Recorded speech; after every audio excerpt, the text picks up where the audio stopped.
O milagre de Francisco, quando a fé venceu o impossível. Francisco tinha apenas 9 anos quando os médicos disseram aos seus pais que ele não viveria muito mais. A síndrome de Stiff-Person, uma doença rara e degenerativa, tinha se manifestado de forma agressiva em seu pequeno corpo. Os músculos se contraíam sem controle, causando dores insuportáveis e espasmos que o deixavam rígido como uma tábua. Os remédios aliviavam um pouco, e a cada crise, o menino perdia um pouco mais da sua mobilidade. A mãe, Dona Maria, chorava em silêncio enquanto o pai, seu João, um homem simples e trabalhador, se agarrava à última esperança: tem que ter um jeito, meu Deus. Foi numa tarde de sábado, depois de mais uma consulta desanimadora, que a vizinha, Irmã Rosa, uma senhora de cabelo branco sempre vestida com saias longas e blusas modestas, bateu à porta deles. João, Maria, por que vocês não levam o Francisco na congregação? Lá a gente ora, e Deus ouve. Eu já vi coisa que médico não explica, disse ela com a voz firme, mas cheia de compaixão. Seu João hesitou, ele não era de frequentar igrejas, mas Dona Maria, com os olhos inchados de tanto chorar, apenas balançou a cabeça: vamos tentar. Não temos mais nada a perder. No domingo seguinte, ainda de manhã cedo, a família entrou pela primeira vez na pequena sala de reuniões da Congregação Cristã no Brasil. Não havia luxo, bancos de madeira enfileirados, paredes brancas, um quadro simples com os dizeres a Jesus Cristo é o Senhor. Os irmãos e irmãs, todos vestidos com recato, as mulheres com saias abaixo do joelho, os homens de camisa abotoada, cantavam um hino sem acompanhamento de instrumentos, apenas vozes unidas em harmonia: louvai a Deus, que nos dá vitória pela fé em Cristo Jesus. Francisco, sentado entre os pais, sentia os espasmos diminuírem levemente, como se aquele lugar tivesse uma paz diferente. O ancião, um homem de barba branca e olhar sereno, dirigiu a reunião com palavras simples mas cheias de autoridade espiritual: irmãos, hoje temos visitantes. Que Deus os abençoe e lhes dê fé para crer no que não se vê, disse, olhando diretamente para a família. Quando chegou a hora dos testemunhos, um irmão se levantou e contou como havia sido curado de uma doença nos rins após ser ungido com óleo e oração. Dona Maria segurou a mão de Francisco com mais força, sentindo algo arder dentro dela. Na hora da oração, o ancião pediu que todos se ajoelhassem. Senhor, nós te pedimos por este menino. Tu és o médico dos médicos. Se é da tua vontade, libera-o deste mal, clamou, enquanto as vozes dos irmãos se uniam em súplicas. Francisco, mesmo com dificuldade, tentou se ajoelhar também. Uma irmã, percebendo sua luta, colocou a mão em seu ombro e orou baixinho: Jesus, tem misericórdia deste pequeno. Foi então que algo inesperado aconteceu. Um calor estranho percorreu o corpo do menino, e, pela primeira vez em meses, seus músculos relaxaram. Ele conseguiu levantar os braços sozinho.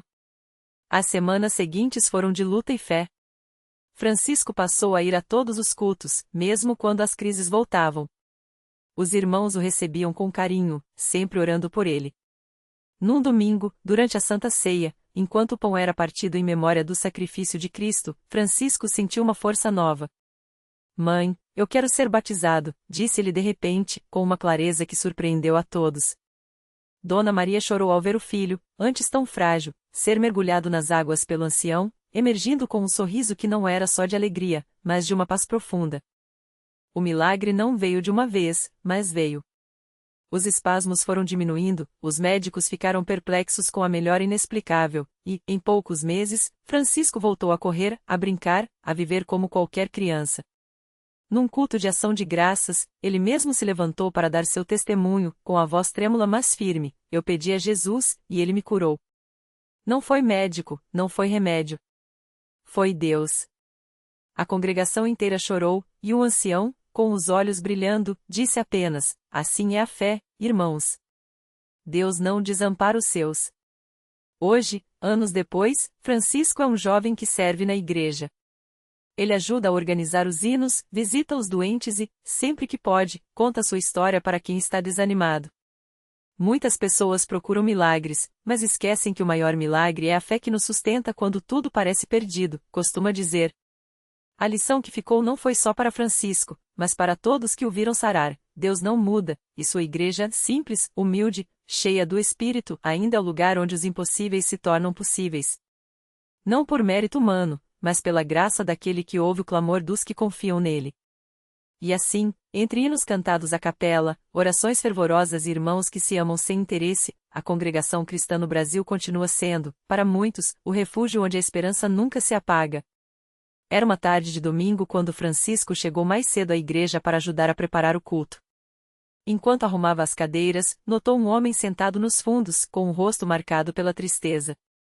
Vestia roupas surradas e segurava um chapéu entre as mãos, como se não soubesse bem o que fazer ali.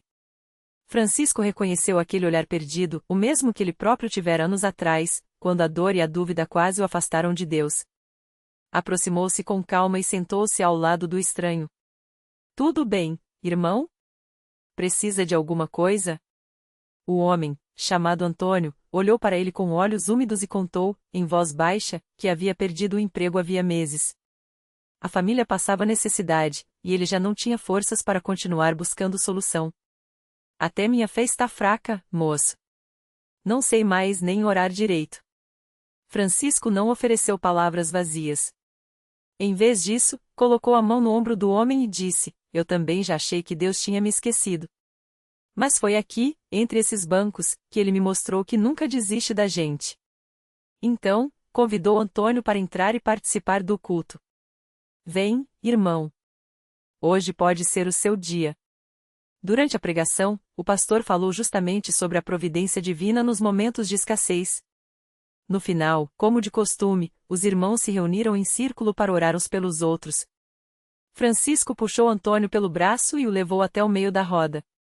Esse irmão precisa de um milagre, assim como eu precisei, disse, enquanto as mãos dos presentes se uniam em súplica. Os dias seguintes não foram fáceis para Antônio. Mas algo começou a mudar.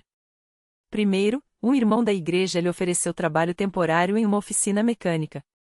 Depois, a esposa de um diácono levou cestas básicas para sua família. E, numa manhã, enquanto Antônio orava sozinho em casa, bateu à sua porta um homem que ele não conhecia, um empresário da cidade, também membro da congregação, que ouvirá falar de sua situação e lhe ofereceu um emprego fixo.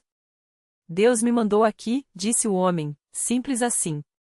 Antônio não demorou a entender. Aquele não era apenas um favor humano, mas a mão de Deus agindo através da igreja.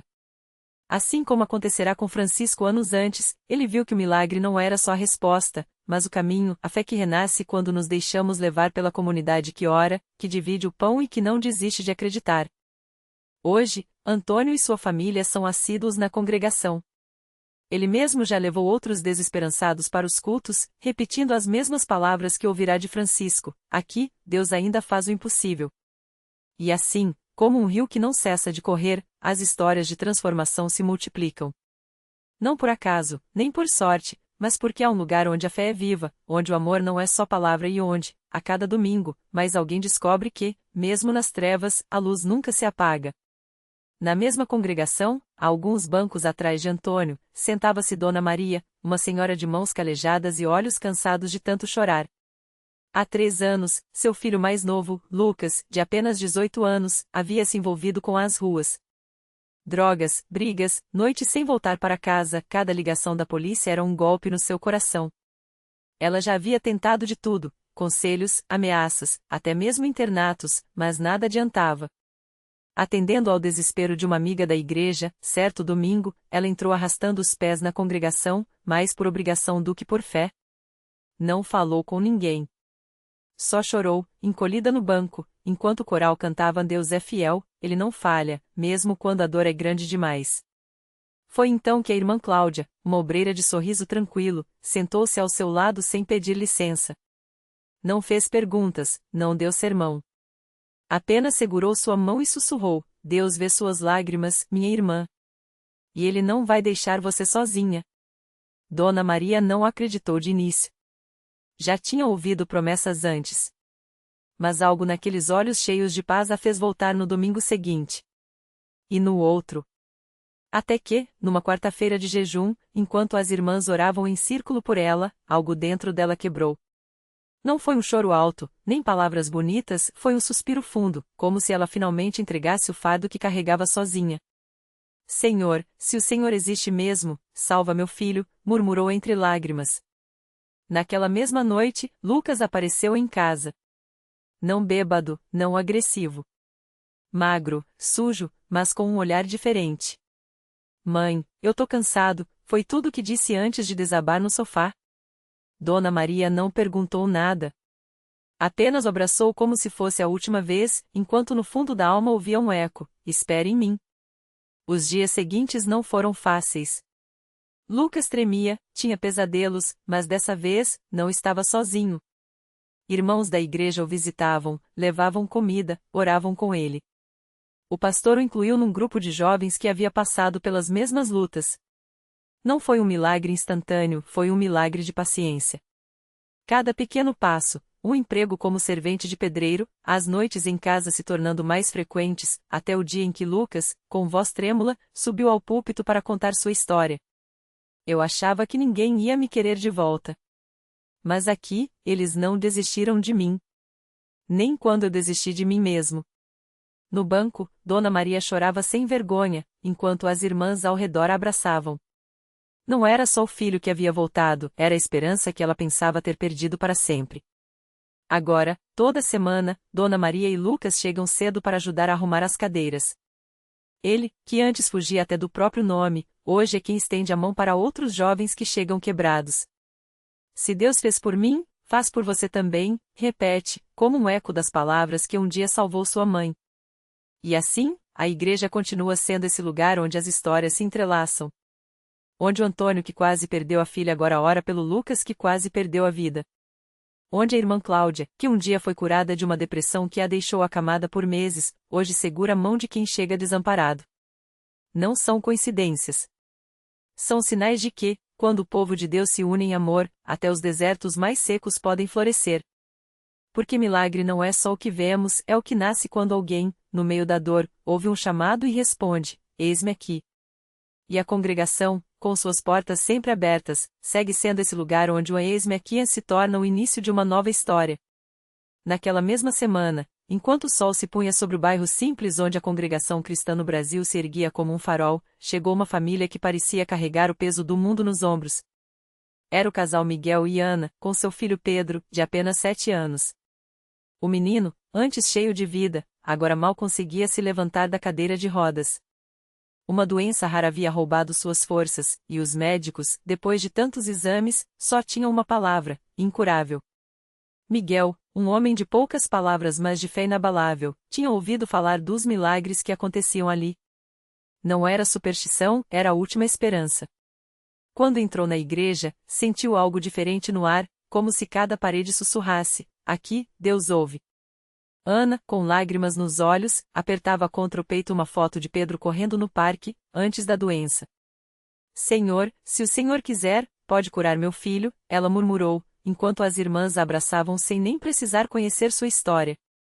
O pastor, ao vê-los, não fez promessas vazias.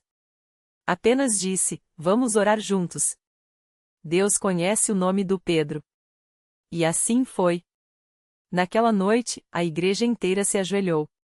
Não eram palavras bonitas, eram clamores do coração. Alguns choravam, outros levantavam as mãos, mas todos pediam pela mesma coisa: que a vontade de Deus se fizesse. Até as crianças, que normalmente brincavam nos fundos, dessa vez ficaram em silêncio, como se entendessem que algo sagrado estava acontecendo. Dias se passaram. Pedro continuava fraco, mas Miguel e Ana não desistiram. Toda noite, eles voltavam. E a igreja, como uma mãe, os acolhia. Até que, numa quarta-feira comum, durante o culto, algo mudou. Pedro, que mal conseguia segurar um copo, de repente esticou os bracinhos e pediu para ficar de pé. Ana, tremendo, o ajudou a se levantar. E então, ele deu um passo. Depois outro. E outro. A igreja inteira ficou em silêncio por um segundo, até que um grito de alegria explodiu. Glória a Deus, é um milagre, o Senhor ouviu. Os médicos, mais tarde, não tinham explicação. Os exames mostravam que a doença ainda estava lá, mas Pedro corria, pulava, vivia como se nunca tivesse estado doente. Não é a ciência que explica, disse Miguel, com a voz embargada, é Deus. E ele usou essa igreja, esses irmãos, essas orações para nos mostrar que nada é impossível para ele. Hoje, Pedro é um adolescente que ajuda a carregar as cadeiras na igreja aos domingos. E toda vez que um novo irmão chega com o coração partido, ele se aproxima e diz, com a sabedoria de quem viveu o impossível: se Deus fez por mim, Ele pode fazer por você também. Só acredite. Porque na congregação, os milagres não são apenas lembranças, são sementes. Sementes que brotam quando alguém, no meio do desespero, encontra um lugar onde o amor de Deus se faz carne, se faz abraço, se faz cura.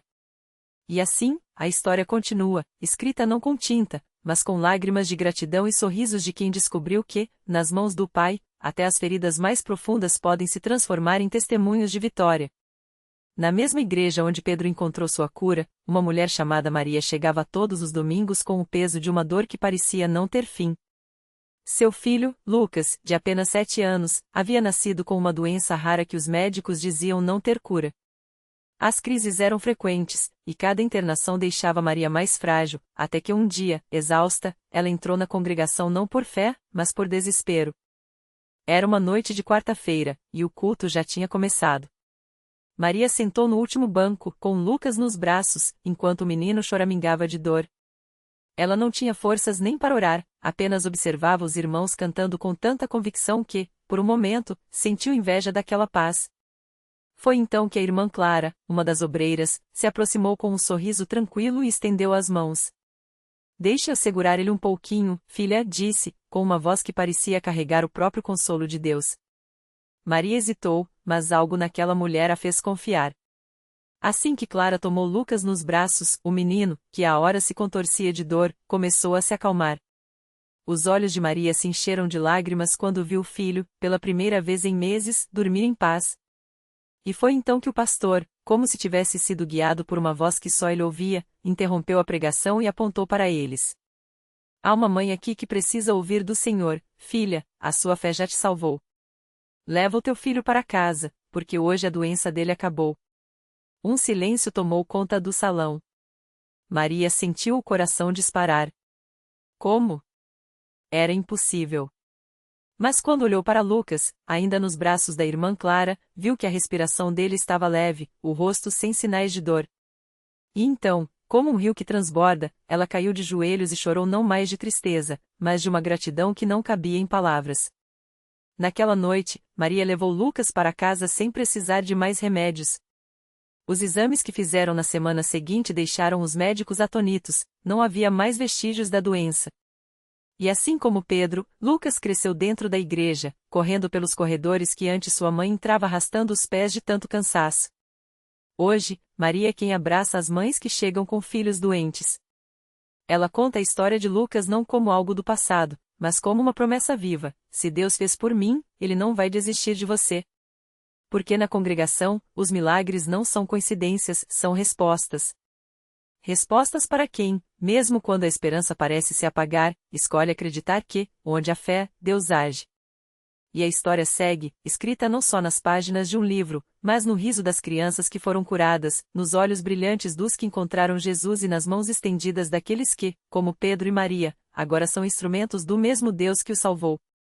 Na mesma igreja onde Lucas cresceu forte e saudável, uma nova família chegava com o coração apertado. Era Dona Ana, uma mulher de mãos calejadas pelo trabalho duro, e seu filho João, um menino de 10 anos que há meses lutava contra uma febre misteriosa. Os médicos já tinham dado o diagnóstico mais cruel, uma doença rara, sem cura, que aos poucos ia tirando as forças do garoto. As noites eram de choro, os dias de orações desesperadas. Ana ouviu falar da congregação por uma vizinha, que lhe contou sobre Maria e Lucas. Lá tem gente que ora e Deus responde, disse a mulher, com uma certeza que Ana não tinha mais. Mas, sem outra esperança, ela levou João ao templo. Mal conseguia carregá-lo nos braços, tão fraco ele estava. Ao entrar, viu Maria de longe, abraçando outra mãe. Algo nela brilhou, não era só a luz do salão, era a memória de uma promessa que ela mesma quase havia esquecido: Deus não desiste de ninguém. Pedro, agora um obreiro, se aproximou.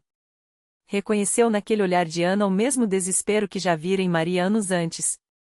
Sem dizer nada, apenas estendeu as mãos sobre João e começou a orar.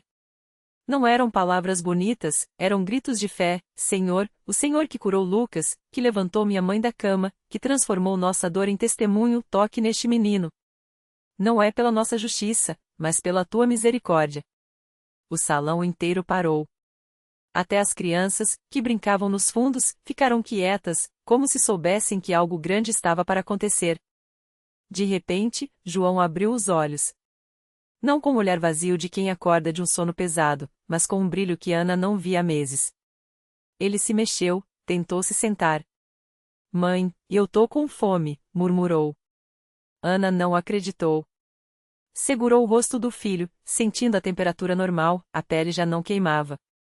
Meu Deus, ela chorava, enquanto João, fraco ainda, mas vivo, pedia água. Pedro sorriu, lembrando do dia em que sua própria mãe havia se levantado. Isso aqui não é hospital, não, minha irmã, ele disse a Ana. Isso aqui é casa de milagres.